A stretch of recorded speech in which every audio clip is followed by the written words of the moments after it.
Hello दोस्तों, मैं साधना बनारसी। गंगा नदी के तट पर एक साधु का आश्रम था। वहाँ एक साधु जी रहा करते थे। वह दिन भर तप और ध्यान में लीन होकर अपना जीवन यापन करते थे। एक दिन जब साधु जी नदी में नहा रहे थे, उसी समय एक बाज अपने पंजे में एक चूहिया लेकर उड़ा जा रहा था। जब बाज साधु जी के ऊपर से निकला तो चूहिया अचानक बाज के पंजे से फिसलकर साधु की अंजलि में आकर गिर गई। साधु ने सोचा कि अगर उन्होंने चूहिया को ऐसे ही छोड़ दिया तो बाज उसे खा जाएगा, इसलिए उन्होंने चूहिया को अकेला नहीं छोड़ा और उसे पास के बरगद के पेड़ के नीचे रख दिया और खुद को शुद्ध करने के लिए फिर से नहाने के लिए नदी में चले गए। नहाने के बाद साधु ने अपनी शक्तियों का इस्तेमाल करके चूहिया को एक छोटी लड़की में बदल दिया और उसका नाम सिद्धि रख दिया। फिर अपने साथ आश्रम ले गए। साधु ने आश्रम पहुंचकर सारी बात अपनी पत्नी को बताई और कहा कि हमारी कोई संतान नहीं है, इसलिए इसे ईश्वर का वरदान समझकर स्वीकार करो और इसको अच्छे से लालन पालन करो। फिर सिद्धि ने स्वयं साधु को देख में धर्मशाला में पढ़ना लिखना शुरू कर दिया। सिद्धि पढ़ने में बहुत होशियार थी। यह देखकर साधु और उनकी पत्नी को अपनी बेटी पर बहुत गर्व होता था। एक दिन साधु को उनकी पत्नी ने बताया कि सिद्धि विवाह योग्य हो गई है। तब साधु ने कहा कि यह विशेष बच्ची एक विशेष पति की हकदार है।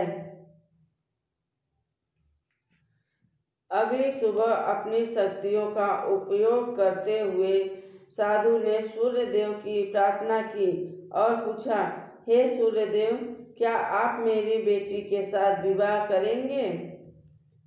यह सुनकर सिद्धि बोली, पिताजी, सूर्य देव पूरी दुनिया को रोशन करते हैं, लेकिन वह असहनीय रूप से गर्म और उग्र स्वभाव के हैं। मैं उनसे शादी नहीं कर सकती, इसलिए मेरे लिए एक बेहतर पति की तलाश करें। साधु ने आश्चर्य से पूछा, सूर्य देव से बेहतर कौन हो सकता है?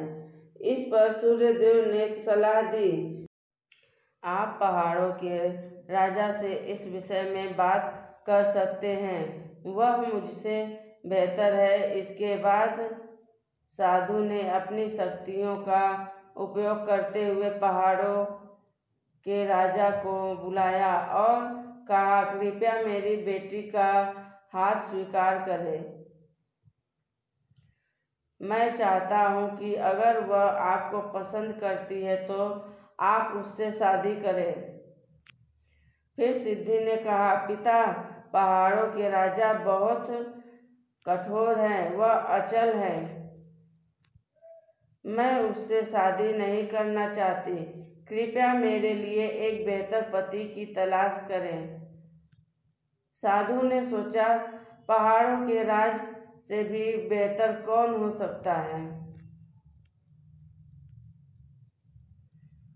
पहाड़ों के राजा ने सलाह दी, आप चूहे के राजा से बात करके देखिए, वह मुझसे बेहतर है क्योंकि वह मुझ में भी छेद कर सकता है। आखिर में साधु ने अपनी शक्तियों का उपयोग करते हुए चूहे के राजा को बुलाया और कहा, कृपया मेरी बेटी का हाथ स्वीकार करें। मैं चाहता हूँ कि आप मुझसे शादी करें। अगर वह आपसे शादी करना चाहे। जब बेटी चूहे के राजा से मिली तो वह खुश होकर शादी के लिए राजी हो गई। गुरु ने अपनी बेटी को एक सुंदर चूहिया के रूप में वापस बदल दिया। इस प्रकार गुरु जी की बेटी चूहिया का स्वयंवर संपन्न हुआ। आप सभी इस कहानी से क्या सीखे, कमेंट बॉक्स में लिखिए। ये जो जन्म से होता है उसका स्वभाव कभी नहीं बदल सकता। दोस्तों, कहानी अच्छी लगे तो चैनल को सब्सक्राइब करें। धन्यवाद।